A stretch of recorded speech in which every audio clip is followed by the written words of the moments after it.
రాష్ట్రంలో నిత్యం వడదెబ్బతో మృతి అంటూ వార్తలు వింటూనే ఉన్నాం. అయితే రాష్ట్రంలో ఇప్పటి వరకు అధికారికంగా ఒక్కరు కూడా వడదెబ్బతో చనిపోలేదని తెలిపారు వైద్యాధికారులు. ప్రభుత్వ నిబంధనల ప్రకారమే వడదెబ్బ మృతుల నిర్ధారణ ఉంటుందన్నారు. చనిపోయిన వారి హెల్త్ హిస్టరీని స్థానిక కమిటీ చెక్ చేసి నిర్ధారిస్తుందని తెలిపారు వైద్య ఆరోగ్య శాఖ అధికారులు.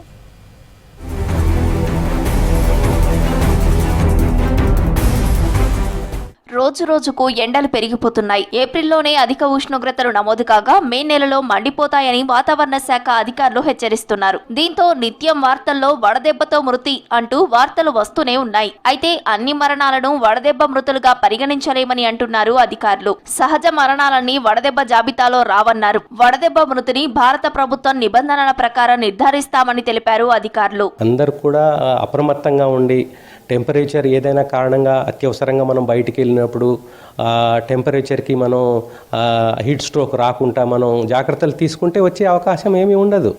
సో మనం టైం టు టైం అడ్వైజరీస్ ఇస్తున్నాం. అడ్వైజరీస్లో మీరు ఒకసారి చూస్తే stay hydrated, stay covered and whenever necessary please go to the health facility అని చెప్పేసి మనం అంటుంటాము. 40 డిగ్రీల ఉష్ణోగ్రతలు దాటి ఉండాలని postmortem report, previous medical history check చేస్తారని తెలిపారు అధికారులు. క్షేత్రస్థాయిలో ఉండే మెడికల్ ఆఫీసర్, ఎస్ఐ, తహసీల్దార్లతో కూడిన కమిటీ అన్ని పరిశీలించి నిర్ధారిస్తారన్నారు. ప్రభుత్వం ప్రకటించిన 4 లక్షల ఎక్స్గ్రేషియాకు కూడా ఇవే నిబంధనలు ఉంటాయని, వడదెబ్బతో చనిపోతేనే ఈ మొత్తం అందుతుందని తెలిపారు హెల్త్ డైరెక్టర్ రవీంద్ర నాయక్. ఎండాకాలంలో టెంపరేచర్ టైం టు టైం పెరిగిపోతూ ఉంటుంది. మార్చ్, ఏప్రిల్, మే, జూన్. సో దీంట్లో ఎండలు ఎక్కువగా ఉన్నప్పుడు ఈ హీట్ స్ట్రోకు, వడదెబ్బ అనేది వచ్చే అవకాశం ఉంటుంది.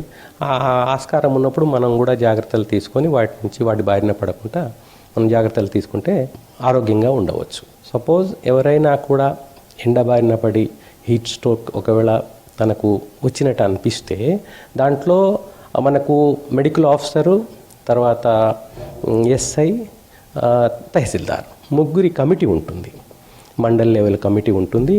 సో వారు చూసి ఎవరి రోల్ వారు ప్లే చేస్తారు. ప్రభుత్వ నిబంధనల ప్రకారం రాష్ట్రంలో ఇప్పటి వరకు వడదెబ్బ మరణాలు నమోదు కాలేదన్నారు public health director Ravindra Nayak. అనుమానిత మరణాలు ఏమైనా ఉంటే ప్రాథమిక ఆరోగ్య కేంద్రాల నుంచి ఎప్పటికప్పుడు సమాచారం అందుతుందని తెలిపారు. ప్రజలు వడదెబ్బకు గురి కాకుండా జాగ్రత్తలు తీసుకోవాలని సూచిస్తున్నారు. ఎండల తీవ్రత పెరుగుతున్నందున ఉదయం, సాయంత్రం వేళల్లో మాత్రమే బయటకు వెళ్లాలని సూచిస్తున్నారు health director Ravindra Naik. Examine చేసినప్పుడు, కమిటీ కూర్చున్నప్పుడు అదంతా ఎగ్జామిన్ చేస్తారండి. సో సస్పెక్టెడ్ డెత్ ఉంటే మిగతా కారణాలు ఏమున్నాయి అనేది చూసి దాని తర్వాత ఫైనల్గా పోస్ట్ మార్టం కూడా చేస్తారు. కాబట్టి దానికి ఇదంతా కూడా చక్కగా ఒక ప్రాసెస్ ప్రకారం, గైడ్ లైన్ ప్రకారం, కమిటీ ప్రకారం చేస్తారు. ఎండలు తీవ్రంగా ఉన్నందున ప్రజలు జాగ్రత్తలు పాటించి ఆరోగ్యాన్ని కాపాడుకోవాలని సూచిస్తున్నారు వైద్యారోగ్య శాఖ అధికారులు.